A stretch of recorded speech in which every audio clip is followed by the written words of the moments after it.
Smoke curled from stone chimneys. Goats wandered the muddy lanes. Children chased each other between leaning houses. And from the ancient well, shadows stirred, hungry for secrets. Leaning cottages, and old women sold bread from baskets lined with cloth. Beyond the last house, the forest rose thick and black, even in summer. No one went there after sunset. Everyone in Briarwick knew the rule. No one went there after sunset. Everyone in Briarwick knew the rule. When the bell rang 3 times at dusk, doors were locked, shutters were closed. No candle was left burning near a window. The villagers said it was tradition. They said it kept wolves away. But Mira knew they were lying. She was 12, curious, and far too quiet for adults to notice when she listened. One night, while sweeping the floor of her grandmother's cottage, she heard voices outside. The roots are moving again, said old Thomas. Her grandmother answered in a whisper. Then it's waking. Mira stopped sweeping. It cannot wake, Thomas said. Not after all these years. The dark has been long enough, her grandmother replied. Things buried in fear do not stay buried forever. That night, the bell rang 3 times. The village went silent. Mira waited until her grandmother slept, then slipped out through the back door. The moon was thin, barely more than a scratch in the night sky. I have to see what's out there. In the sky, she carried no lantern.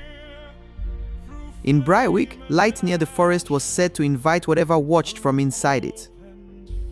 The ground trembled beneath her feet, not much, just enough to make the pebbles shiver.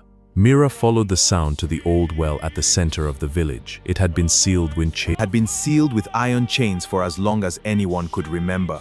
Moss covered the stones. No one drew water from it. No one spoke of why it was there. Now the chains were rusting away. One by one, they snapped. From the darkness below came a slow breath. Mira stumbled back. Who calls me? Mira could not move. Behind her, doors opened. Villagers stepped out, pale and frightened, holding charms of bone, salt, and iron. Her grandmother came last. She looked at Mira, not angry, only sad. It was never a well, her grandmother said softly. It was a prison. The stones around the well cracked. Something deep below began to climb. Long ago, before Briarwick had a name, the village had made a bargain with the dark thing under the earth. It gave them rich soil, full wells, and safe winters. In return, they fed it memories, grief, names, secrets, and sometimes worse. It's awakening! The dark is here! No, it's right! Then one year the villagers refused to pay, so the thing took children. The elders trapped it beneath the village and sealed it in the old well. But every prison weakens. Now the dark was ready to be revived. A black hand gripped the stones.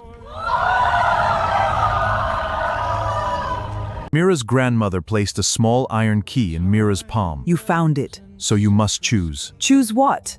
To keep it buried with fear or face it with truth? The creature pulled itself higher. It had no face, only a hollow shape where one should be. Inside that hollow, Mira saw things the village had hidden. For generations, broken promises, stolen food, names erased from graves. Children blamed for adults' mistakes. The dark thing did not live on blood. It lived on what people refused to admit. Mira looked around at the villagers. They were shaking, not only from fear, but from shame. So she stepped toward the well. I know what you are, she said. You are not a god. You are what we buried. The air grew colder. Mira raised the key. It was not for a lock. She understood that now. It was a symbol passed down by people too afraid to use it. My name is Miravel. My mother died in the winter fever, and no one speaks of her because they are afraid sadness will return. But I remember her. Confess your sins. I stole grain during the famine. I blamed a stranger for a fire I caused. Listen, villagers.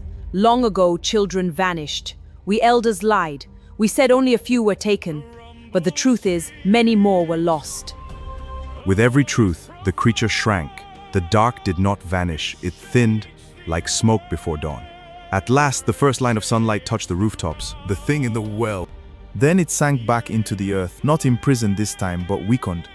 The chains fell away completely.